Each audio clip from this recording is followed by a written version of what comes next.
There's 100 years of Jewish history from a prominent Jewish community, that is, Jewish Detroit. It's an invaluable asset. The facts are there for everybody to see. It's a complete record of every page, every image, every story, every name, as well as the advertisements. The smallest pieces of information about the community, you can go mix, match, connect, link, and each one is going to tell a different story. I'm Mike Smith, archivist for the Detroit Jewish News Foundation. The archives contains 330,000 pages, beginning in 1916, and anyone can use it. It's free.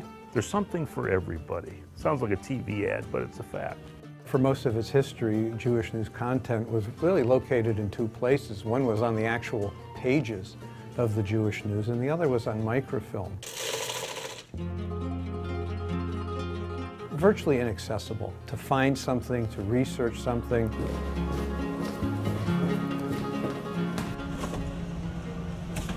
It used to be that you would have hardcover bound volumes, and if you wanted to find something, you would have to go and search through them.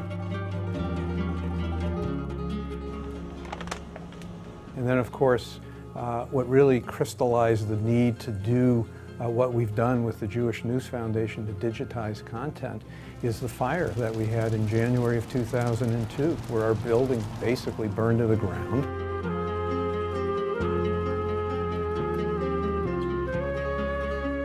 Virtually all of the hard copies of the Jewish News were salvaged from that fire. So those hard copies were shipped to a company that we secured in Minnesota to do the actual digitization of these pages. Jewish Chronicle was started in 1916. We now have well over 300,000 pages of community history spanning 100 consecutive years.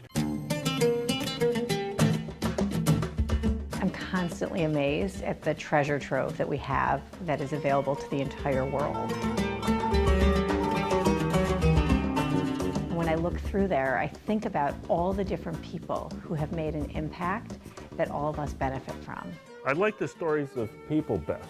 The stories, for example, of Jews in the military during World War II and some of the heroic acts. I also really love the ads because it brings the past to life in a way that you just don't think about. What we have here is truly unique. It's truly one of a kind. But the other thing is now what's exciting is we have all of this content. How can you participate? How can you interact with this content? I think one of the major opportunities is to make sure that people today and tomorrow can add to the history of what we have. Their ability to add a video, a photo, items that will stay forever with the actual archive. No other community has anything like this. No other community has documented their history in such an accessible way. I think it's important because you need to know your roots, where you came from. It's important to understand history so that we can help form the present and think about the future.